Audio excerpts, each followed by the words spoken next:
In these podcasts, we uncover one chapter after another from the life of the Prophet ﷺ in an attempt to learn about him, love him, and better ourselves through his example.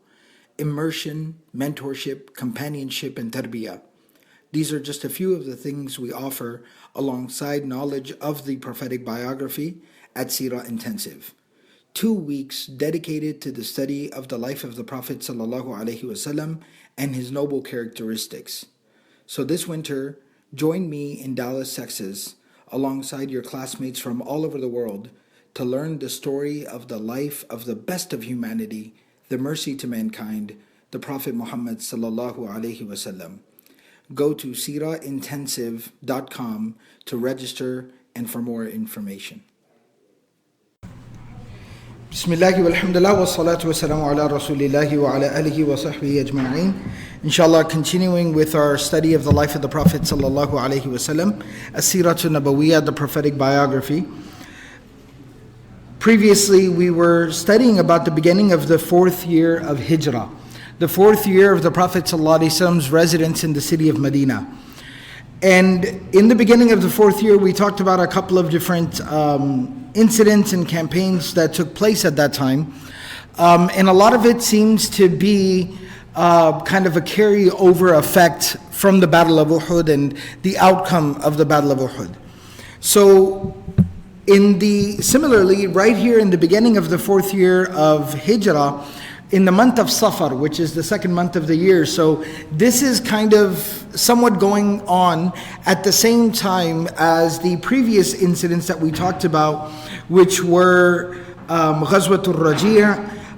There was the execution of the prisoners that were taken. There was the expedition of Amr bin Umayyah ad-Damri.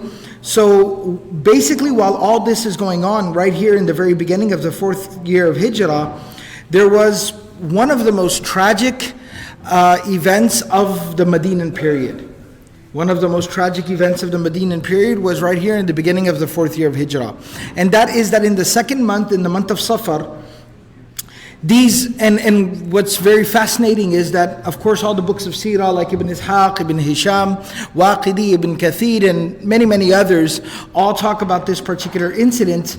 But this incident is narrated in a lot of detail within the Sahih of Imam Bukhari, rahimahullah ta'ala. And so many of the narrations that basically I'm going to be pulling a lot of the incident and the story from are coming from the Sahih of Imam Bukhari. So it mentions Anas ibn Malik radiallahu ta'ala anhu, he says that someone had come to Medina and requested the Prophet sallallahu alaihi wasallam to send some individuals in order to be able to teach Islam and to be able to preach Islam and spread the message of Islam. So this request was presented before the Prophet sallallahu alaihi wasallam, and it more specifically talks about that the Prophet sallallahu alaihi wasallam had a little bit of hesitation even. So Abu Bara, Amr ibn Malik, who was called Mula'ibul Asinna, which basically means like an expert of the swords, a man who plays with swords. And so he came to the Prophet ﷺ in the city of Medina, and the Prophet ﷺ called him to Islam, told him about Islam and told him to embrace and accept Islam. The man did not accept Islam. Amr ibn Malik, Abu Bara, he did not accept Islam. However, at the same time, he seemed like he was intrigued. He didn't completely reject or refuse the proposal of accepting Islam either. So he said, Ya Muhammad, O Muhammad sallallahu alayhi wa sallam, لو بعثت رجالا من أصحابك إلى أهل نجد يدعونهم إلى أمرك رجوت أن يستجيبوا لك. He said, look, I'm still somewhat on the fence. I'm willing to consider this further. But if you could send a few people, if you could send some very good, knowledgeable, dedicated individuals, I will take them in the direction of Najd. And over there, if they were to come and preach on your behalf, I'm very optimistic that you would find a lot of people willing to believe. The Prophet ﷺ even told him, he said, Inni akhsha alayhim ahla Najd. I fear for them in regards to the people of Najd, because I'm not sure if I can trust those individuals. So Abu Bara, this individual who came to recruit the Sahaba, he says, "Ana lahum jarun." No worries, I will personally guarantee their safety. فبعث رسول الله صلى الله عليه وسلم المنذر بن عمرو أخا بني ساعدة ليموت في 40 رجلا من أصحابه من خيار المسلمين فيهم الحارث بن صمة وحرام بن ملحان أخو بني عبد النجار وعروة بن أسماء بن صلت السلمي ونافع بن بوديل وعامر بن فهيرة مولى أبي بكر في رجال من خيار المسلمين. So the Prophet ﷺ appointed Al-Mundhir bin Amr. And along with that, some narrations mention that there were 40 individuals that were sent. However, some of the scholars of the Seerah have given more credence and preference to the narration that says that there were 70 individuals that were sent.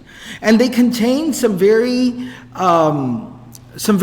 extraordinary individuals and people. Some of their names I just read. One of the most very key individuals was Amir bin Fuhayra, who was a freed slave of Abu Bakr radiallahu ta'ala anhu, and he had also assisted the Prophet sallallahu alaihi wasallam and Abu Bakr when they were trying to make the migration, when they were trying to perform the hijrah. So they go with this individual Abu Bara, and until they arrive at a place called Bir Ma'una, the well of Ma'una, Bir Ma'una, that was the name of the place. And وَهِيَ بَيْنَ أَرْضِ بَنِي عَامِرْ وَحَرَّةِ بْنِ سُلَيْمٍ. And it was kind of in between the territories governed and run by two different tribes.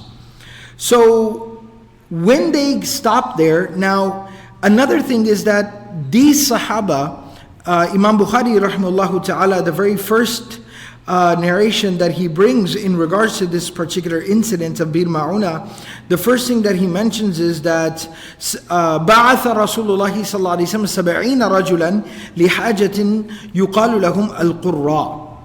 That the Prophet ﷺ sent 70 individuals who used to be called al-Qurra. Now al-Qurra normally means reciters of the Quran. But they weren't Qurra how we interpret that word. They weren't just simple reciters of the Quran or people with just nice voices. Qurra meant that they were dedicated students of the Quran.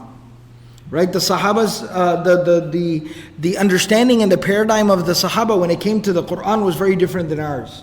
We call somebody an expert with the Quran if somebody recites with a nice voice, or somebody can memorize, a certain amount of portions of the Quran. However, in the understanding of the Sahaba, which they learned from the Prophet ﷺ, a true qari, a true reciter of the Quran, was somebody who not only recited it, not only someone who would memorize it, but this was also somebody who would study it, understand it, live by it, preach and call to it. Like somebody who lived the life of the Quran, Sahibul Quran, somebody who was dedicated to the Quran.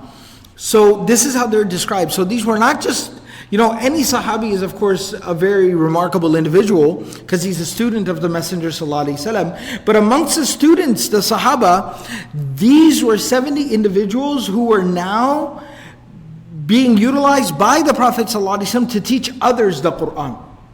So they were like the teaching assistants of the Prophet ﷺ when it came to teaching the book of Allah subhanahu wa ta'ala. So it should tell you about their status and their level. And the Prophet ﷺ selected them. He hand chose them to be able to go and teach and preach the message over there. And the reality of these individuals, to kind of better understand them and exactly what happened and transpired, the reality of these individuals was that majority of them, or a lot of them, were from whom we call the Ashabu Suffa.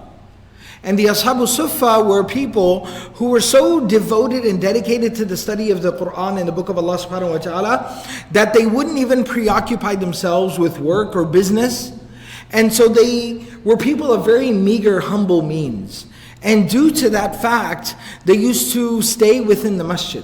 They used to live within the masjid. They would eat whatever would be brought for them, and they would spend day and night reading and learning the book of Allah and the sunnah of the Prophet ﷺ. And they were very dedicated, full-time students of the Prophet ﷺ. So because of that now, they didn't necessarily have a lot of financial means and provisions. So what it mentions about them is that كانوا يحتطبون بالنهار ويصلون بالليل. That as they were traveling, what they would do is during the daytime, so they would make periodic stops, like maybe every 3 days or every 5 days or every so on and so forth. After a certain amount of time, they would make a stop on their journey. They would set camp. They would spend the day collecting, wood in the area. Like they would, chop up firewood and things like that, and then they would sell that in that area to the people who lived in that region. Right? So they would spend the day, while they are traveling, they would stop, they would go, they would collect wood and firewood and chop it up and prepare it for sale, and then they would take it into the nearby town or village, and they would sell it there. And then after selling it, that little bit of money that they were able to acquire, that would now hold them over for the next couple of days. And this is a very interesting, a very actually powerful lesson that we need to really understand and learn. So let's kind of put the pieces together real here. I want to pause real quickly and I want to put the pieces together just so we understand exactly what we're learning. These are individuals who have dedicated themselves full time to the study of the deen. And they don't have any expectations in regards to that. They're not looking for somebody to give them a stipend. They're not looking for somebody to support them. They're not looking for somebody to set them up nicely. They understand that if I'm studying the deen, I'm not doing anyone any favors. Of course, the community should always understand the value of such individuals who will study the deen, because they can come back and serve the community. But those individuals themselves who study the deen, they need to understand that they're not doing anyone any favor. They need to operate with that mindset. And that entitlement is something that has not only plagued a lot of students of knowledge in our day and age, but it's something that has really gotten quite out of hand. Where, and this is probably due to the fact that we overall are products of a culture and a society that breeds entitlement within us and self-delusions within us. But there's just this mindset has become very, very common and predominant, where if I'm doing something for the deen, then, or I'm studying the religion, then I am somehow doing the entire world a favor. And therefore, everyone needs to help me. Everyone needs to facilitate this for me. Everyone needs to take care of me. Everyone needs to respect me. You can start to see the problem that's starting to, build up over here. That this mindset and this attitude that is being developed is completely antithetical to what that individual is studying.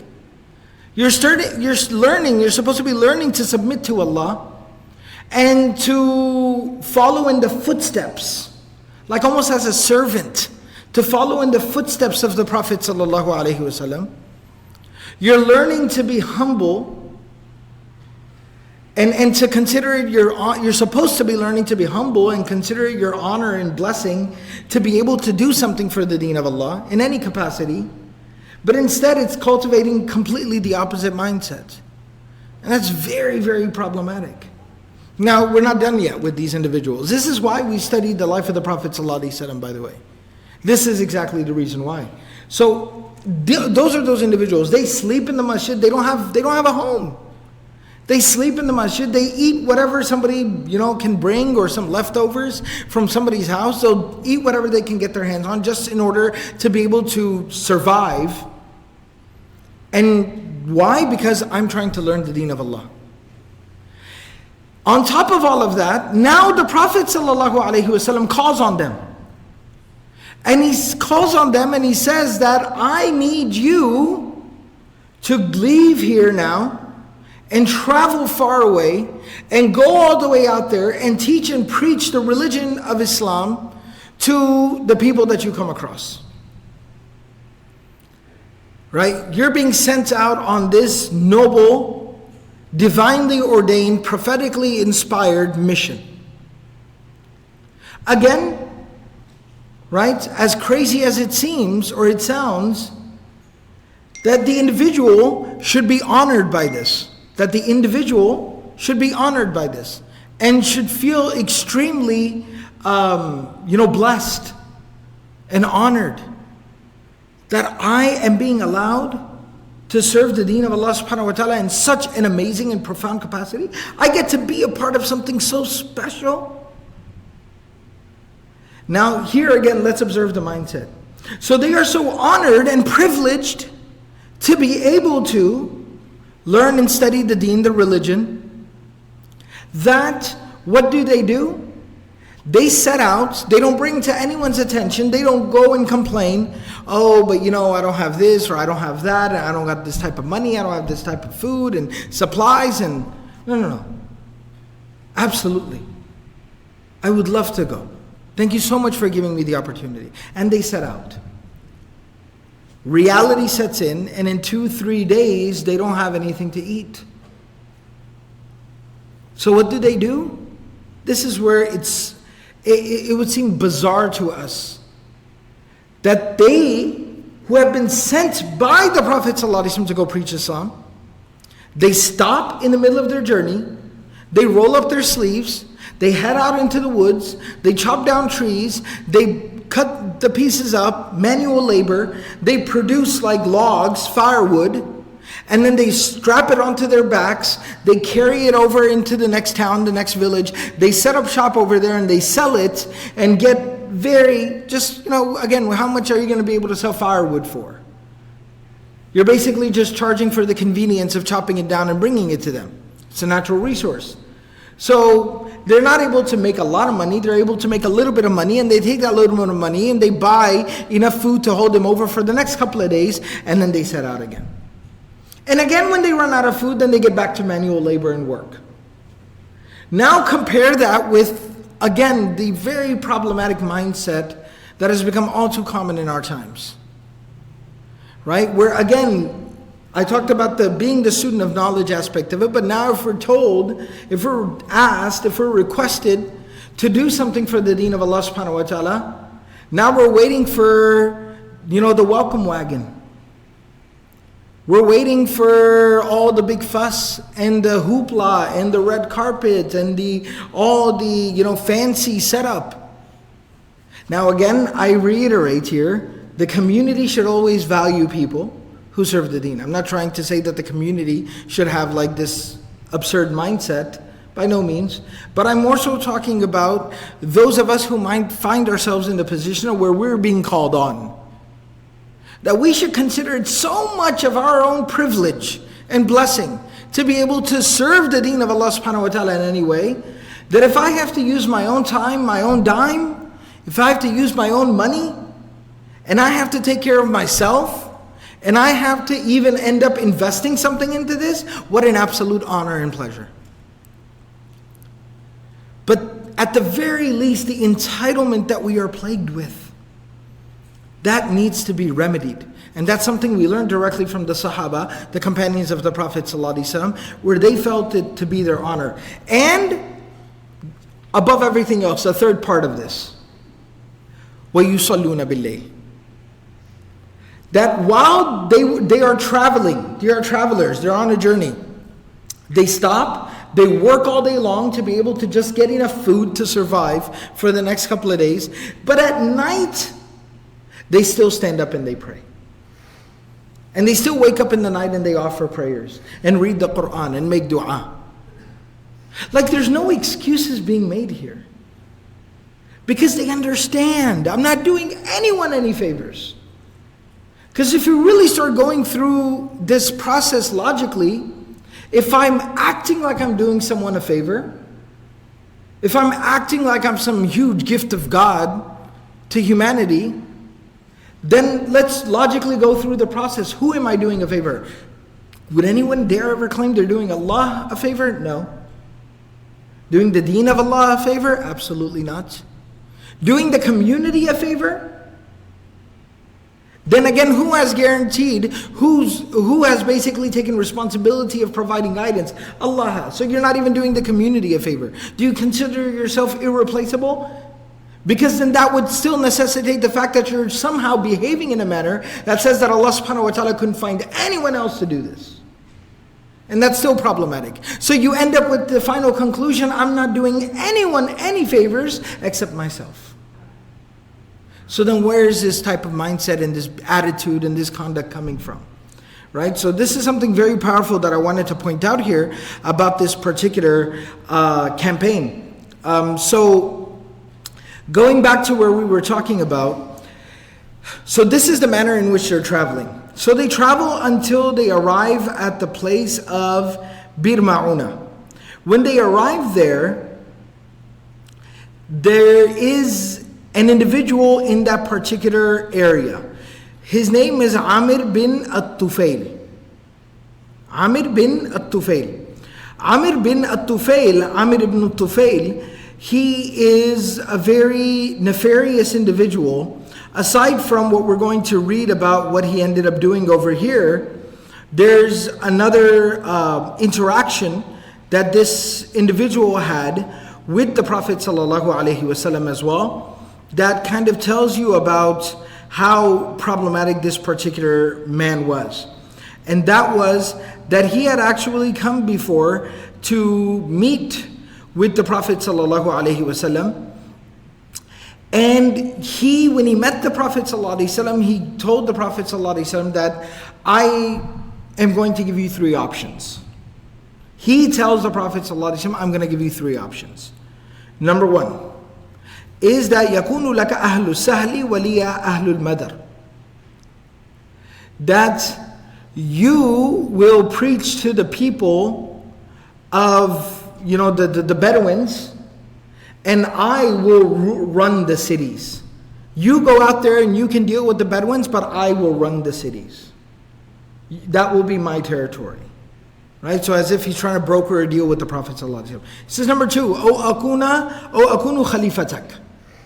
Or number two is that fine, you preach your religion and you let it go as far as it goes and spread as far as it spreads. But after you are done, like whenever you die, I will become your successor. You will proclaim and make this proclamation before your death that I will succeed you as the king and the ruler of Arabia. Number three is, or I will go and raise an army of 100,000 men from Ahlu Ghatfan, which was Ta'if in that particular region. I will raise an army, I will build an army of 100,000 men and then come and fight you. One day, it might not be today, it might not be tomorrow, but I'm going to be working on building an army, and I will come and I will fight you and I will defeat you. He had said this to the Prophet ﷺ, and the Prophet ﷺ told him, you need to go now. And so this individual did not have a very good history with the Prophet ﷺ and with the Muslims. He was not far from that region where they had stopped, Bir Ma'una. He wasn't far from there. So Haram ibn Milhan, who was a Sahabi who was a part of this group, one of the notable people in this group, they wrote a letter basically, or they had a letter from the Prophet ﷺ calling him to Islam, and they went to go deliver that letter. They sent him to go deliver that letter to him. So when Haram ibn Milhan radiallahu anhu, the Sahabi, takes the letter of the Prophet ﷺ, he takes it to this man Amir to deliver it to him, that the Messenger ﷺ has written you a letter trying to talk some sense into you. لم ينظر في الكتاب حتى عدا على الرجل فقتله. He didn't even open the letter. He took the letter from his hand and then stabbed Haram radiallahu ta'ala anhu and on the spot and killed him. He didn't even read the letter. He took the letter in one hand and he stabbed him with the other hand. Finished him off on the spot. Then he called out to his people, Bani Amir, and he said, come with me and we will go and slaughter all these Muslims that have come in our area. Let's go and finish them off. By the way, the Sahaba radiallahu ta'ala anhu were not combatants. They were going on basically like a peaceful missionary type, journey. So they were there as missionaries. They were there as preachers. And so he's saying, let's go and slaughter all of them. Let's go and massacre them. His own people turned him down. And they said, لَن نُخْفِرَ أَبَا بَرَاء. They said, no, Abu Bara, remember the man who had come to Medina and not become Muslim? But he wasn't a bad person. He had not become Muslim, and he had told the Prophet ﷺ, send some people with me. They said no. Abu Bara gave them protection. We will not violate the protection of Abu Bara. So he says, okay. So he goes over to the nearby tribes, the people of Banu Sulaym, whose names the tribes or the families within the tribe are Usayya, Ri'al, Dhakwan, and Qara. There were 4 families within the tribe of Banu Sulaym. They were Usayya, Ri'alan, Dhakwan, and Qara. He goes to this particular tribe and he says, why don't you come with me and we will massacre the people of Muhammad sallallahu alaihi wasallam. And they agreed to go with him. So they go and they ambush the Sahaba, about 70 companions. They completely surround them, they ambush them. And when they realize that they're surrounded, they basically try to do whatever they can in order to defend themselves. حَتَّى قُتِلُوا عَنْ آخِرِهِمْ. But each and every single one of them was killed. They literally massacred them. The only survivor on the spot who was present there, so there were about 70 people that were there. One of them was a messenger who was killed by this man Amir as soon as he delivered the letter of the Messenger sallallahu alaihi wasallam. There were 2 more individuals that I'll talk about in just a minute who were sent by the group to go and graze some of their animals. So they were sent out to graze the animals. So they were a little bit far away. Amongst the remaining people, however many, they must have been 67, 60 some odd, whatever.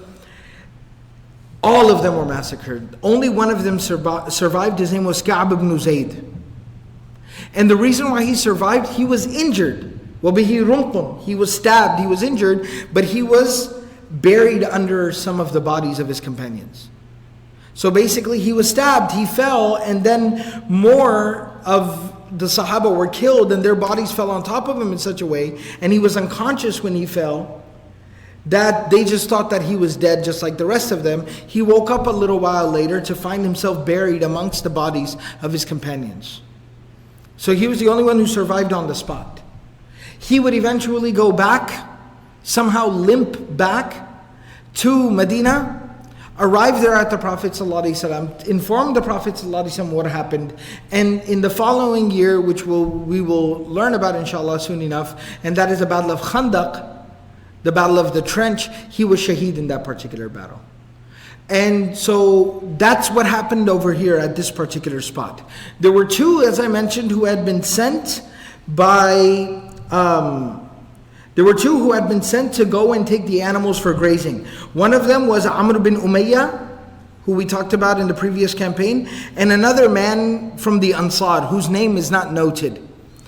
The 2 of them, they talk about it, that they were over there, grazing the animals, and one of them, they have no idea of what's going on. They were so far away they couldn't hear anything, they couldn't see anything. One of them looks over there and he says, إِلَّا الطَّيْرُ تَحُمُّ حَوْلَ الْعَسْكَرِ. He sees scavenger birds starting to circle around the area where their camp was set up. And it's such a huge amount of these scavenger birds that are starting to circle around and congregate there, that he said, that looks like something bad. That's something really bad. So they both run back. فَإِذَا الْقَوْمُ فِي دِمَائِهِمْ. They run back, but they find all of their companions dead, so completely in their own blood. And the people who had attacked them were still not too far away. So the Ansari, Amr bin Umayyah, he says, أَرَىٰ أَن نَلْحَقَ بِرَسُولِ اللَّهِ صَلَّى اللَّهُ عَلَيْهِ وَسَلَّمَ فَنُخْبِرَهُ الْخَبْرَ. We should go run back to Medina and go tell the Prophet ﷺ what happened and what transpired. The Ansari says, لكني لم أكن لأرغب بنفسي عن موطن قتل فيه المنذر بن عمرو وما كنت لأخبر عنه الرجال. So the Ansari says, no, such amazing individuals, men who are much, much better than me, have fallen at this particular spot. I will not be able to live with myself if I leave here like this. So he runs at the people who had basically killed everybody, and attacks them. And of course, very unfortunately and tragically, he's also shaheed. He's also killed. Amr bin Umayyah al-Damri, he's captured and taken prisoner. He is delivered to that man who had set up this entire thing, Amr bin al-Tufail. He's delivered to him. Amr bin al-Tufail finds out that this man, Amr bin Umayyah, the Sahabi who has been captured, he finds out that he belongs to a tribe that he has some relationship with. So he finds out that he belongs to a tribe that he has some type of a relationship with. So what he does something very bizarre, but I guess it was a part of their superstition and culture at that time. He shaves his head. He shaves his head to basically make him look like a slave, because that's what they would do to the slaves at that time. They would shave. They would keep the heads of the slaves shaven. They would shave their heads, and so he shaves his head and then he releases him, and he says that I had made a promise to my mother that I would free a slave, so let you go ahead and be that slave that I'm freeing on behalf of the promise that I had made to my mother. And so Amr bin Umayyah, he says, okay, I'm not sure what's going on with you, but good enough for me. And so Amr bin Umayyah radiallahu ta'ala anhu, he leaves there. And he's making his way back to Medina. Now, by this time, this is a very tragic situation. We talked about 70 preachers, students of the Quran, of the Prophet ﷺ, have come here to preach. They are all massacred.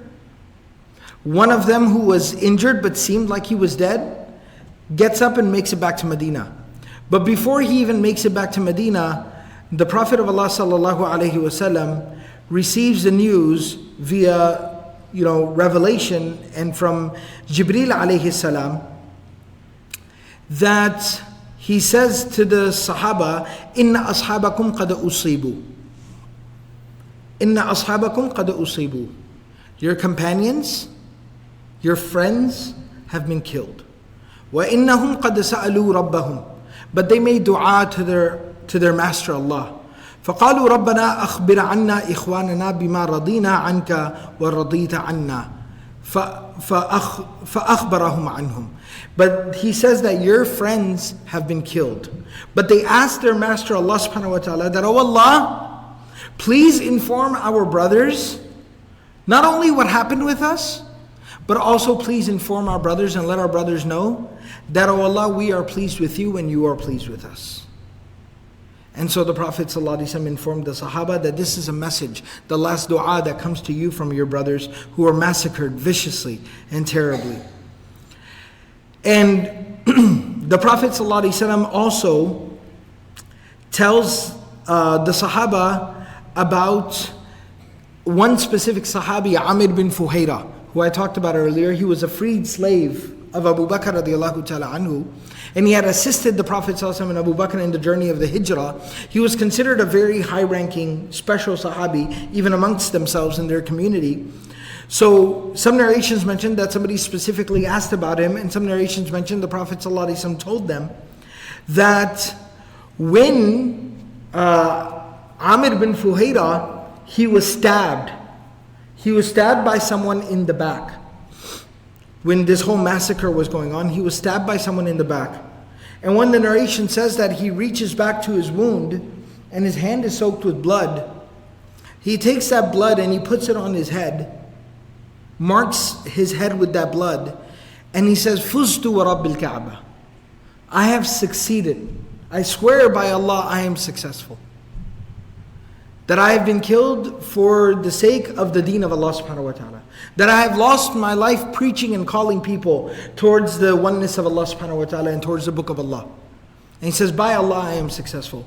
And a little bit of an interesting thing, the reason why he takes that blood and he stains himself with that blood is because we know about the shuhada, when they will be raised on the day of resurrection, they will be raised with their wounds and with the blood still on them.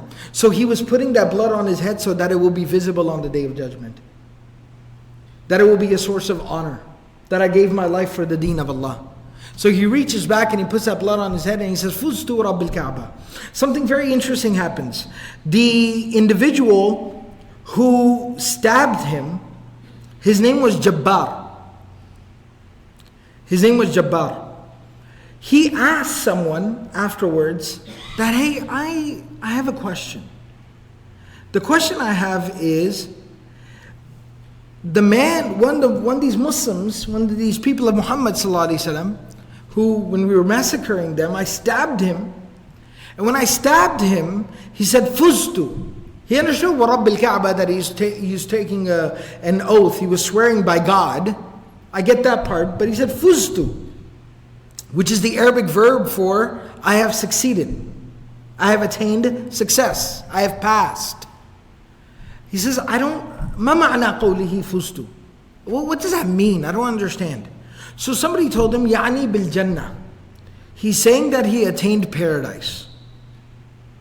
He was so affected by that. He said, Sadaqa wallahi. He said, there's something to what this man is saying. And it really struck him and it hit him. It almost like we say, it haunted him.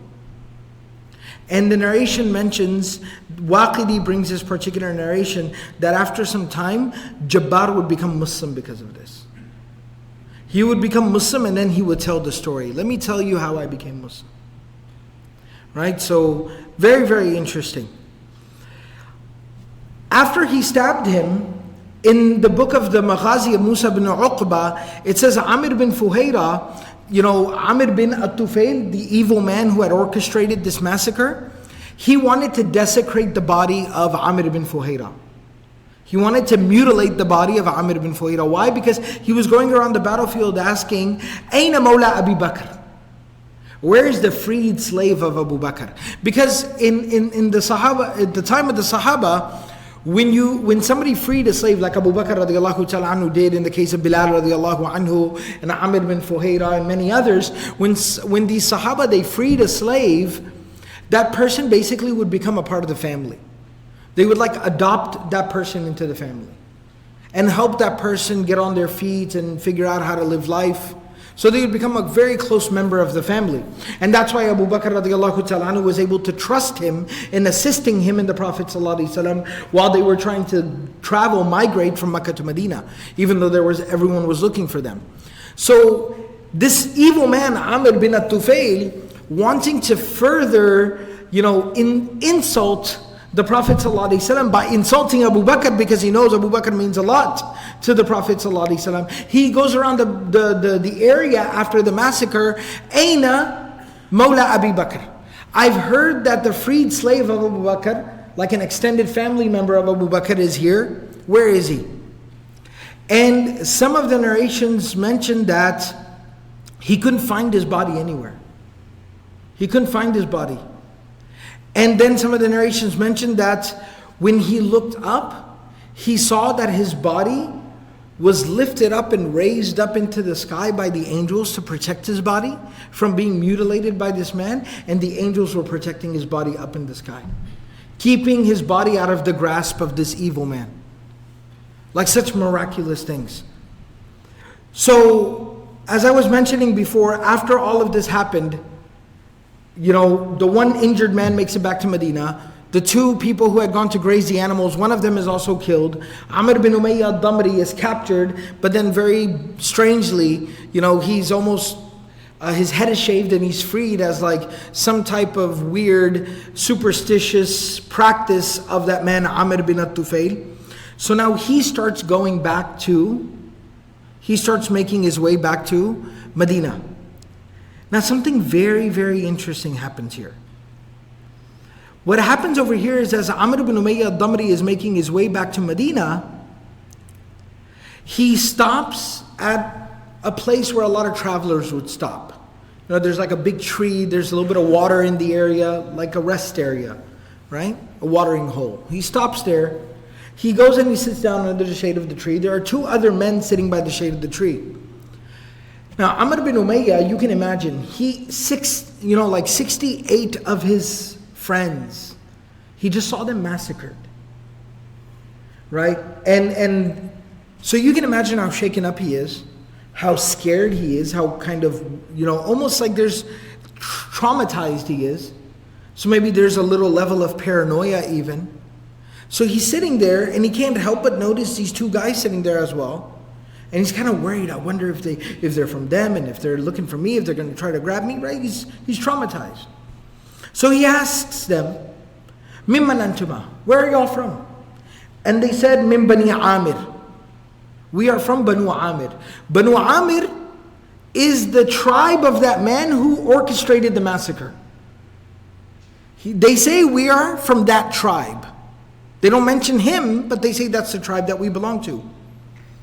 So Amr bin Umayyah, imagine again, like I talked about what his condition is right now, how traumatized he is. So he just sits down quietly. He says, oh, okay, that's nice. He just sits down quietly and he waits. And both of them, they're travelers, so they fall asleep. They lay down and they fall asleep. As soon as they fall asleep, he jumps up and he kills both of them in their sleep. Because he's worried, right? He's traumatized. He just saw 68 of his friends get massacred. So he goes back to Medina. He makes his way back to Medina. When he gets back to Medina, he tells the Prophet ﷺ what happened. Not only what happened in the massacre, but then he also, and this shows the honesty and the forthcomingness of the Sahaba, that he tells the Prophet ﷺ that, look, O Messenger of God, I'm not sure right or wrong, but I was on edge. My nerves were fried. I had just been through such a traumatic experience, and I met two people from that same tribe of that man who did this to us, and I just stabbed and killed both of them in their sleep. The Prophet ﷺ said, لَقَدْ قَتَلْتَ قَتِيلَيْنِ. You should not have killed those two men. You should not have killed those two men. First of all, those two men didn't do anything to you, number one. Number two, they are not even a part of that man's plan, because if you go back to the story, you remember that man, the evil man Amir bin Tufail, when he kills the messenger who brings a letter of the Prophet ﷺ, and he tells his tribe, let's go and kill all these people of Muhammad ﷺ, what do his own people say? They say, no, we're not a part of this. We're not doing this. He ends up going and recruiting people from another tribe.